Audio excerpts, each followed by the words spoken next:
Hello everybody. So today we're dealing with a gear train problem which includes 6 gears, and it also includes an input shaft which rotates at around 600 RPM. And in this problem we're supposed to look for the speed and the direction of shaft D, which is the output shaft. And the givens in this problem are the number of teeth of all the gears that are mentioned. So for example, for gear 1 we have 20 teeth. For gear 2, we have 40 teeth, and so on. And in the system, we have 2 helical gears that are meshed together. And then we have a worm gear arrangement between gears 3 and 4. And then we have gear 5 and 6, which are meshed together.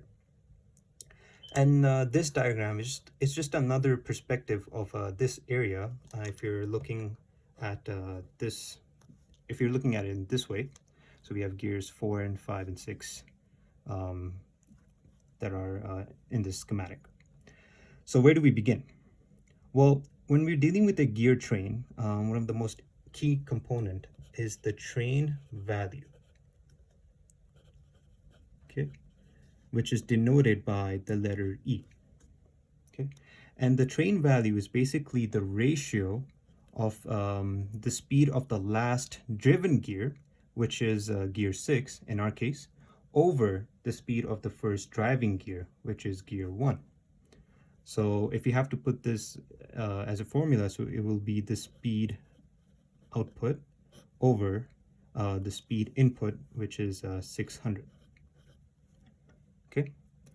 But if you look into this equation, we still have 2 unknowns. So we have to find another way to find the train value, which luckily we can, because it is also the ratio of the product of the number of teeth of all the driving gears over the product of the number of teeth on all the driven gears. All right, so in our schematic, we will consider the relationship between gears 1 and 2, and then gears 3 and 4, and then gears 5 and 6, since those are the gears that are meshed together. So for gears 1 and 2, we know that gear 1 is the driving gear, and it causes gear 2 to move. And in this worm gear arrangement, we know that gear 3 is causing gear 4 to move. And then since gear 4 and gear 5 are attached by the same shaft, we know that gear 5 is causing gear 6 to move. So if you have to put this into our formula, it will be N1 times N3 times N5, because remember, it is the product of the number of teeth on all the driving gears over the product of the number of teeth on all the driven gears. Okay, so we just by looking at what we have so far, we know that we can isolate for the output speed. So we're just going to move this 600 on the other side, right? Then we have 20 times 8 times 20 over 40 times 17 times 60. Okay, and when we calculate this, we get the output speed as 47 RPM. All right, so that's the first half of the solution, which is the speed. Now we got to find the direction of the output shaft.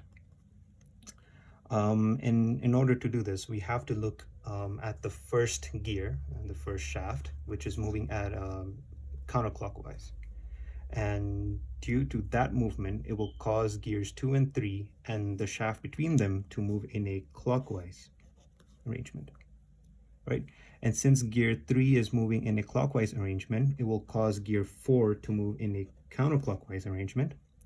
And since gear 5 is also moving in a counterclockwise arrangement, we can say that gear 6 and the output shaft will move in a clockwise arrangement. All right, so in conclusion, the speed and the direction of the output shaft will be 47 RPM moving in a clockwise arrangement. I hope that answers the problem, and thank you for watching.